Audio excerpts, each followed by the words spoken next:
Persebaya Surabaya berhasil keluar sebagai juara Piala Presiden 2026 setelah mengalahkan Persib Bandung melalui drama adu penalti pada partai final yang berlangsung di Stadion Kapten Iwayan Dipta, Gianyar, Bali, Kamis malam, 6 Agustus 2026. Pertandingan final berlangsung sengit sejak menit pertama. Kedua tim tampil dengan intensitas tinggi dan saling memberikan tekanan untuk membuka keunggulan.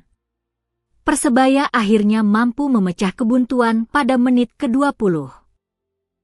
Ramadan Sananta berhasil mencatatkan namanya di papan skor dan membawa Bajul Ijo unggul 1-0 atas Persib. Namun, keunggulan tersebut hanya bertahan beberapa menit. Persib Bandung merespons cepat dan berhasil menyamakan kedudukan melalui Patricio Matricardi pada menit ke-23. Skor 1-1 bertahan hingga waktu normal berakhir. Kedua kesebelasan kemudian harus menjalani babak tambahan waktu untuk menentukan pemenang. Dalam 30 menit tambahan, baik Persib maupun Persebaya kembali mendapatkan sejumlah peluang. Namun, tidak ada gol tambahan yang tercipta.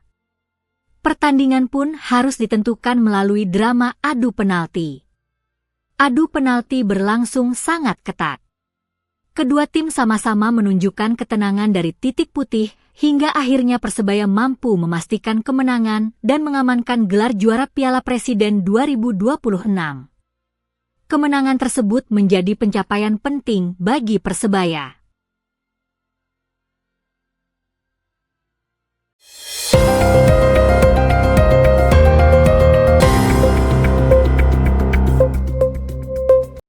Terdapat jejak kehidupan manusia purba yang diperkirakan telah ada sejak ribuan tahun lalu di Taman Prasejarah Leang-Leang, Kabupaten Maros, Sulawesi Selatan. Leang-Leang menjadi salah satu destinasi wisata unggulan yang menawarkan perpaduan wisata sejarah, budaya serta edukasi. Pengunjung bisa menyaksikan berbagai peninggalan prasejarah misalnya lukisan telapak tangan di dinding gua juga fosil dan artefak yang menjadi bukti kehidupan manusia purba.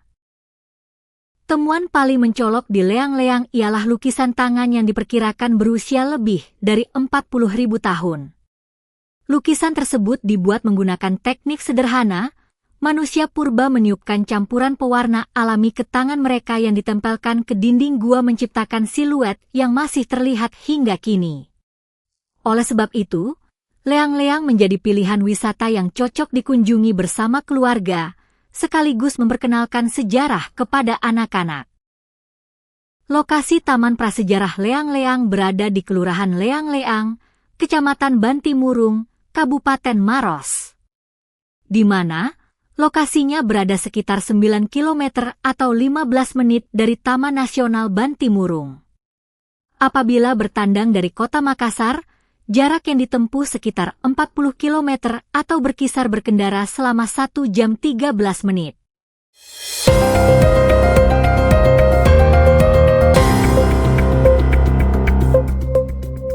Menteri Lingkungan Hidup, LH, Kepala Badan Pengendalian Lingkungan Hidup, KBPLH, MOH, Jumhur Hidayat menilai transformasi tempat pemrosesan akhir, TPA, Tamangapa, Kecamatan Manggala, Kota Makassar, layak menjadi contoh bagi kota-kota lain dalam penanganan sampah dan pembenahan TPA.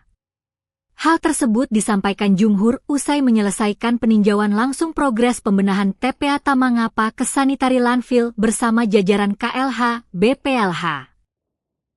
Kunjungannya ke TPA didampingi langsung Wali Kota Makassar, Munafri Arifuddin, Rabu 5 Agustus. Dalam peninjauan tersebut, Jumhur melihat langsung progres penutupan timbunan sampah open dumping yang sebelumnya mencapai ketinggian sekitar 7 meter. Penanganan dilakukan pemerintah Kota Makassar melalui pengurukan menggunakan tanah untuk menutup gunung sampah di TPA, cover soil. Bioplastik juga digunakan pada sejumlah area. Progres penutupan timbunan sampah tersebut kini telah mencapai sekitar 93%. Selain itu, Jumhur dan rombongan juga meninjau area tiang pancang yang dipersiapkan untuk pembangunan akses jalan masuk ke area TPA, rumah warga yang telah memanfaatkan gas metan dari timbunan sampah, serta kolam lindi. Jumhur mengatakan langkah pembenahan yang dilakukan Pemkot Makassar telah menunjukkan hasil yang signifikan.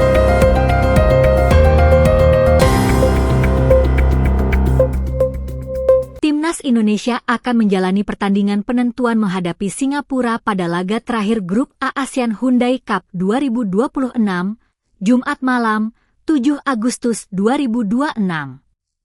Pertandingan yang berlangsung di Jalan Besar Stadium, Singapura, ini menjadi laga krusial bagi skuad Garuda untuk menjaga peluang lolos ke babak semifinal.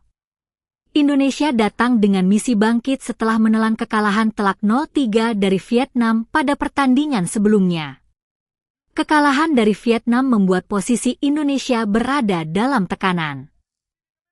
Karena itu, kemenangan atas Singapura menjadi target utama yang harus diwujudkan anak asuh John Hartman. Pelatih Timnas Indonesia, John Hartman, menegaskan skuad Garuda akan tetap bermain menyerang.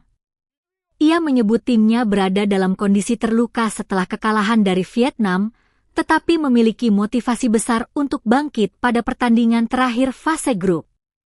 Di sisi lain, Singapura juga memiliki kepentingan besar.